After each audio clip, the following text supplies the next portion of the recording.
remember the history of the Young Turks. I can't say I was there since day one, but I was definitely pretty early. And when they started, they had such a chill show. Like, they were very laid back, relaxed, and they were making content for a young audience. I would say like teenagers to young adults. And they had the interesting segments. They were constantly laughing at stuff, at the news. Like, the atmosphere was very chill. They had segments like, can you guess whose camel toe is it? Where Cenk Uygur would look at a crotch from a famous actress, and he would see the camel toe, and he had to guess the actress while Anna Kasparian was helping him out. Could you believe that this was the show in the beginning? I know, it's true. Like, that's literally what they were doing. And so, you know, they were very liberal-oriented, but liberal not in the sense of politically liberal. More in the sense, like, do whatever you want as long as you're not bothering other people. That was kind of their mentality. And then something happened. I generally don't know what. I think, like, maybe they took money from Qatar or something, or they had, like, a change in direction. Because they created an entire industry on YouTube. There was this content creator by the name of Atheism is Unstoppable who made an entire career based around the Young Turks. One of the most watched videos on YouTube about the Young Turks is their election meltdown. I think like a content creator by the name of Dame Pesos made that. And so it's interesting to see how their descent into madness happened. Like, people were making videos just to show how insane their takes were on certain events. And then they would also make videos in order to show how disingenuous they were. Because they would omit a lot of context. And at first people thought, okay, well, maybe they're omitting context because they don't know. But then you realize, well, they have so many staffers and so many people are tweeting them. Like, it's impossible that they don't understand. And so they descended into a place where they became unwatchable even by a lot of left-leaning people. They were too extreme to the left. Now, what seems to be happening is a reverse of that. All of a sudden, Anna Kasparian comes out and she's upset about some of the policies that she's noticing. She's upset about the fact that she can't have a gas stove. She's upset about some Green New Deal agenda that's starting to affect her. And then the crime, she starts talking about how she doesn't feel safe anymore.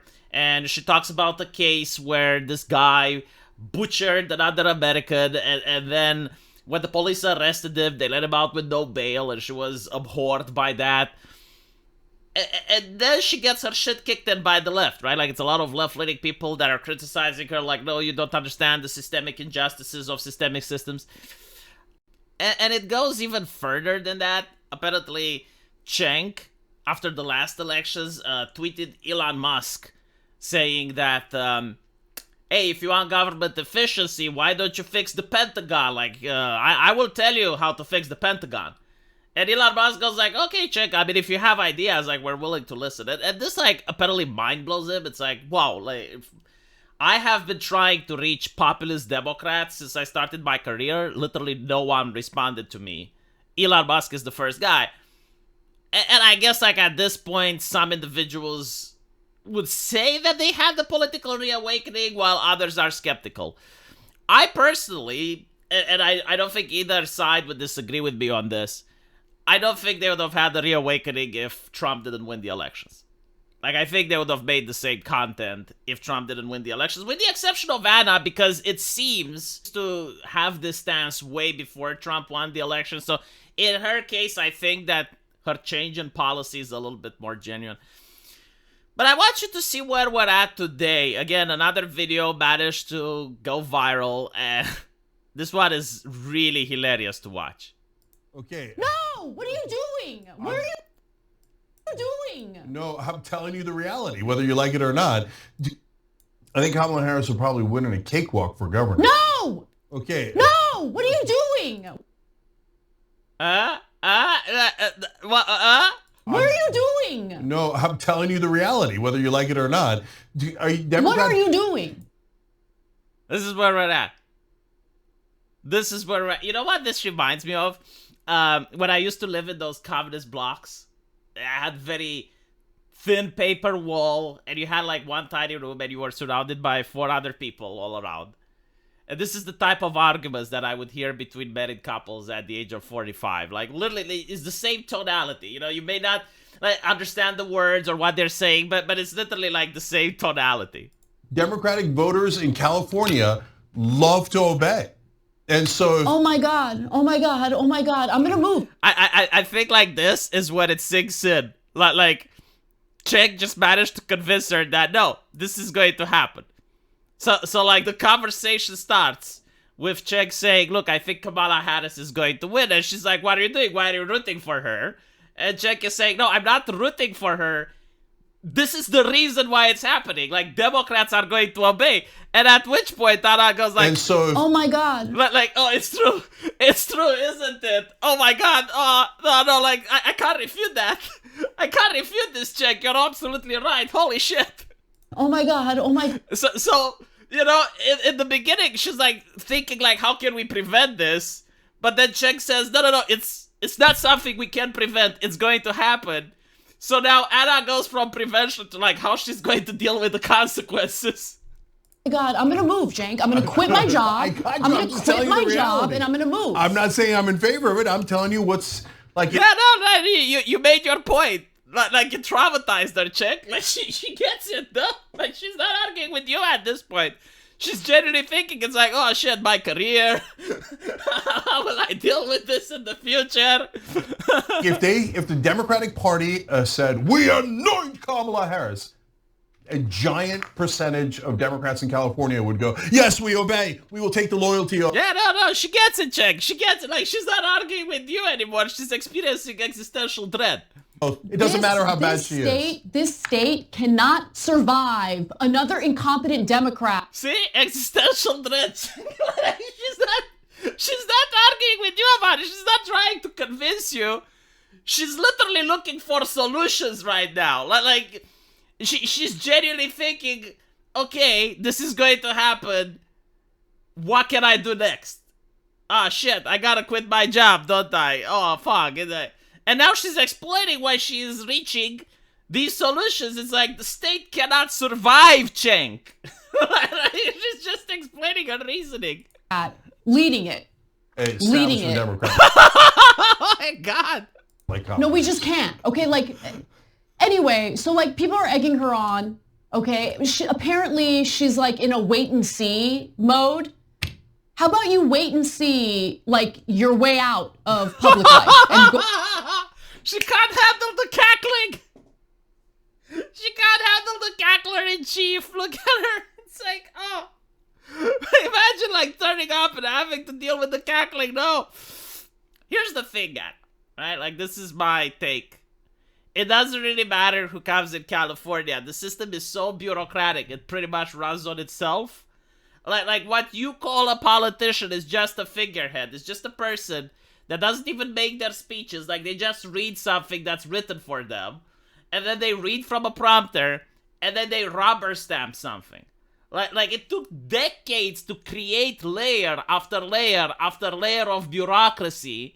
To the point where now it's fucking irrelevant, Anna. So, literally, the only thing that would possibly help is if you have a politician that generally doesn't want to vote on anything.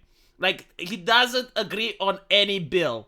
And he's just obfuscating. That's it. Like, that's the only thing you can do. Like, nothing short of a huge shakedown of the system, like a major economic collapse or something, is going to change things. And unfortunately, or depending on which side of the fence you are, right? Unfortunately for Anna, or fortunately for the people that like the current system, you have Silicon Valley, which literally pumps the wealth the same way that Saudi Arabia uses the oil to pump.